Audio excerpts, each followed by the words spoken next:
ஒரு வீட்டில் பயங்கரமான தீ விபத்து ஏற்பட்டிருக்கு. அப்புறம் அங்கே கீழே ஒரு 5 குழந்தைங்க வந்து இறந்துட்டாங்க அப்படின்னு வந்து எல்லாருமே நம்பியிருக்காங்க. உள்ள போய் பார்த்தா அந்த குழந்தைங்களோட எந்த ஒரு பாடியுமே இல்லை. ஹலோ ஃப்ரெண்ட்ஸ், நான் உங்கள் மாறன். 1945 கிறிஸ்மஸ் அப்போ அமெரிக்காவில் ஃபியோட்வில்லி நகரில் ஜார்ஜ் சோடர் மற்றும் அவரோட குடும்பத்தினர்களும் வீட்டுல தூங்கி இருந்திருக்காங்க.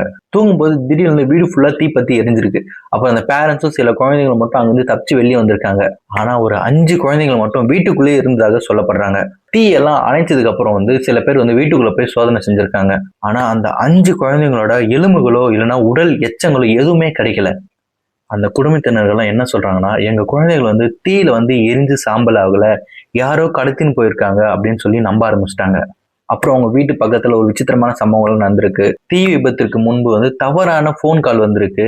அப்புறம் யாரோ ஒரு மர்ம நபர்கள் வந்து அவங்க வீட்டை சுத்தி இருக்கிற மாதிரி தெரிஞ்சிருக்கு. பல ஆண்டுகளுக்கு பிறகு காணாம போன குழந்தைகள் ஒருவரை போல ஒரு இளைஞரோட போட்டோ வந்து அந்த வீட்டுக்கு வந்து போஸ்ட் பண்ணியிருக்காங்க.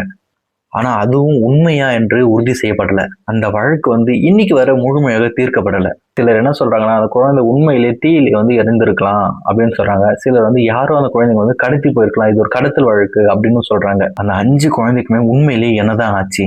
தீயிலேயே இறந்துட்டாங்களா, இல்லைன்னா யாரோ ஒருத்தவங்களால கடத்தப்பட்டாங்களா? இந்த மர்மம் இன்னுமே தீர்க்கப்படல. இந்த மாதிரி இன்ட்ரெஸ்டிங்கான வீடியோ பத்தி தெரிஞ்சுக்கணும்னா மறக்காம சப்ஸ்கிரைப் பண்ணிக்கோ, ஃபாலோ பண்ணிக்கோங்க. மறக்காம உங்க கருத்தை கமெண்ட் பாக்ஸ்ல சொல்லிட்டு போங்க.